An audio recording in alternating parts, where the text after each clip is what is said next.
পাচ্ছি না। আমরা রাম নাম মুখে বলছি, কিন্তু নামের উপরে আশ্রয় নিই না।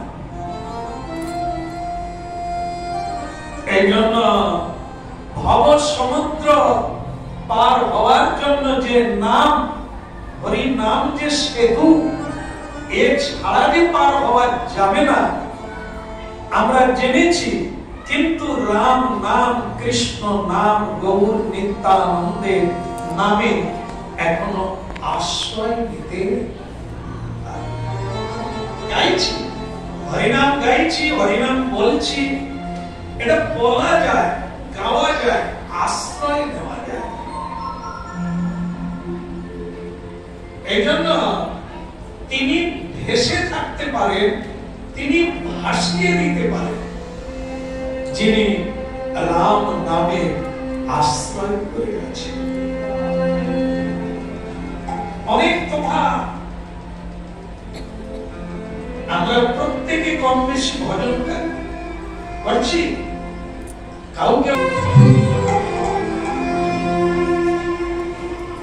একটু ভাববার চেষ্টা করবে, যুগ যুগ ধরে নামের মহিমা প্রচারিত আছে, হচ্ছে, হবে।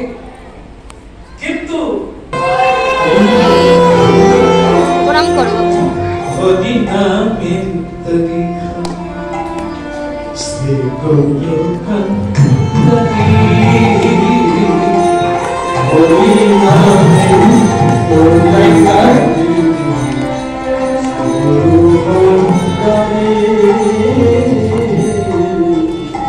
হরি নামের তরিকা শ্রী গৌরকান্তরি।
গুরুদেব আসলেন, রাজা তার এক ভৃত্যকে পাঠিয়ে দিয়েছেন গঙ্গার তীরে।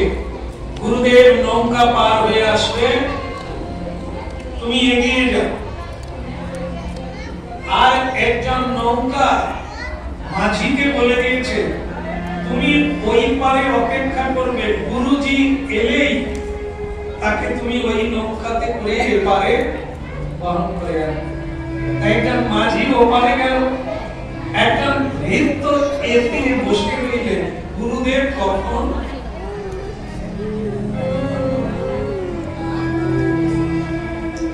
গুরুজি নদীর তীরে এসে গেলেন। আরে সন্ধ্যে নেমে যাচ্ছে রে, নৌকা টোকা সব বন্ধ হয়ে গেল রে, একটাই নৌকা পড়ে আছে।